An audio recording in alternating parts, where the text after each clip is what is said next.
Speaking of Casey Peterson, or Sandia National Labs, I saw a familiar name in an unfamiliar place, and I'm going to share it with you.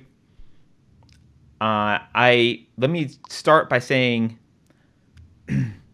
I'm not much of a sports watching kind of guy, but I sometimes would watch hockey. You don't say. I know. I'm kidding. I sometimes would watch hockey or the World Cup. Like, I'll watch the World Cup when it happens every 4 years. And I used to watch, because I used to play hockey when I was young, and I used to play soccer when I was young, so I guess that makes sense. And like, I'll sometimes watch hockey. My daughter mocks me if I start watching hockey, because she's like, "You're one of those dads." I'm like, yeah. It lasts like a few weeks, and then I stop watching it regularly.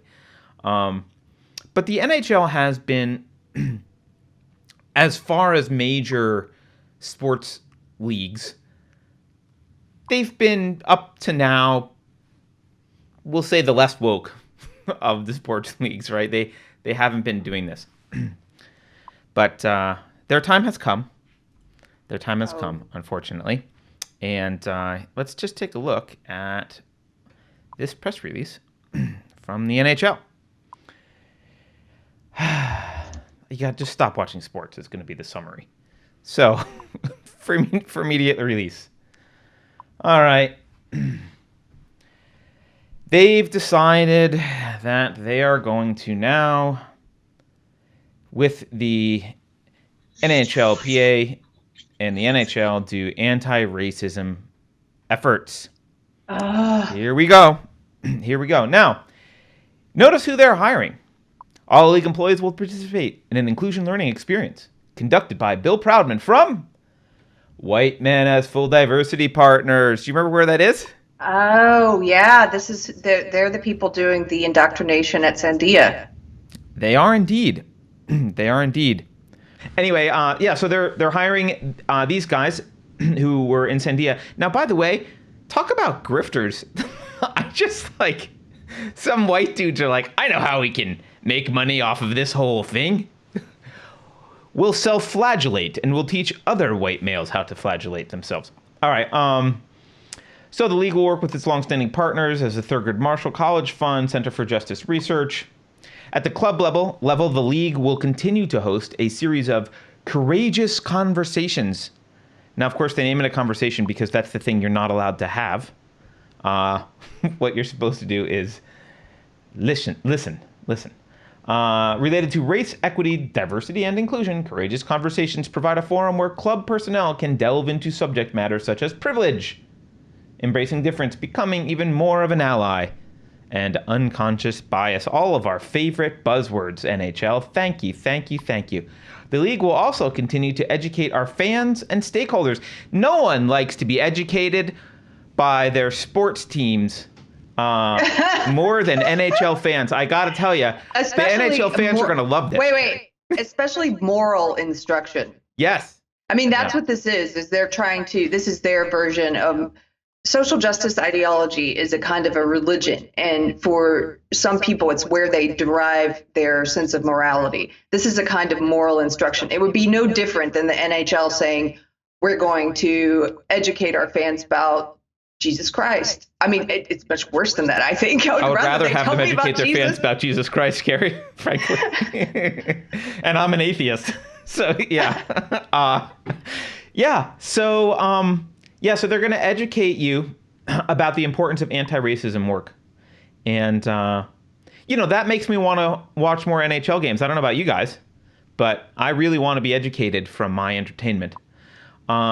Okay, those leading the cultural... but you know what? Can I just comment on this really quickly? Because this is a... You brought this up, and I think it's a good point, Carrie.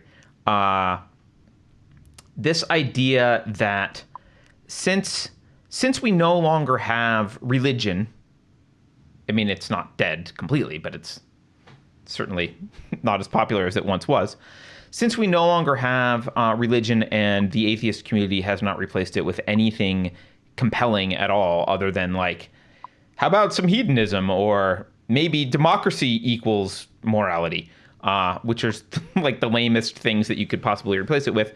I think a lot of people find meaning from their job. They go to work, and instead of going to get a paycheck, Like in the olden days, you'd go to work, you'd get a paycheck, you didn't have to have any moral activity, like you didn't have to push any morals at work, right? Because you were home, you'd go home, you'd go to church, you'd have your community functions, and you would do your moral outlet, and your sense of meaning came elsewhere.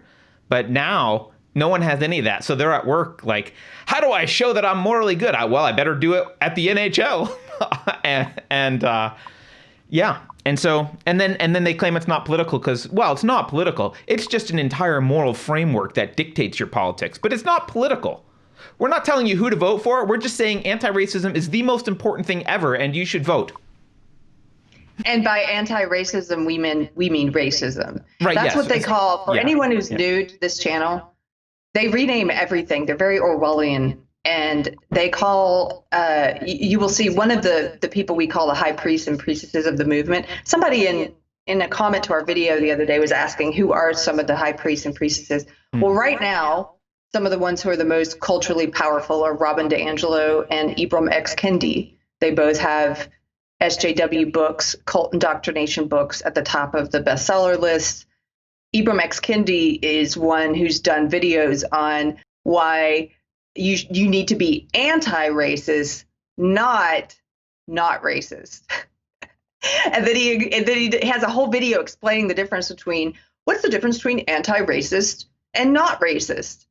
And what the difference is that anti-racist is the word they use for racism.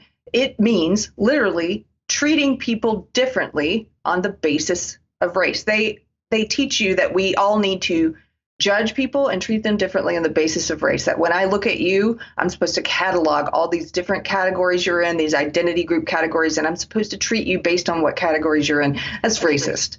And I don't care if you put a fancy name on it. Apparently, it's putting a name on it and calling it the opposite of what it is enough to fool a lot of people. But many of us look at your behavior and say, hey, wait a minute, you're just calling treating people differently on the basis of race anti-racism. That's still racist. It doesn't matter what you call it. But that's what they're pushing. This is, I think this is, well, you know what I think about this, Carter. I think it's disgusting. And this needs to be rooted out. Again, going back to that interview with Casey Peterson, I love his confidence. I love how intelligent he is and how he lays out a moral case for opposing this ideology. And that's what we need. We need people making the moral arguments as well as the intellectual arguments. We need people saying, I'm pushing against this because it's racist and it's wrong. And you have to cut it out of your organizations. It needs to be cut out of the NHL. They all say the same things. You mentioned the buzzwords in there. They all say the same things. They all use the same buzzwords because this is a cult and they all speak the same cult language.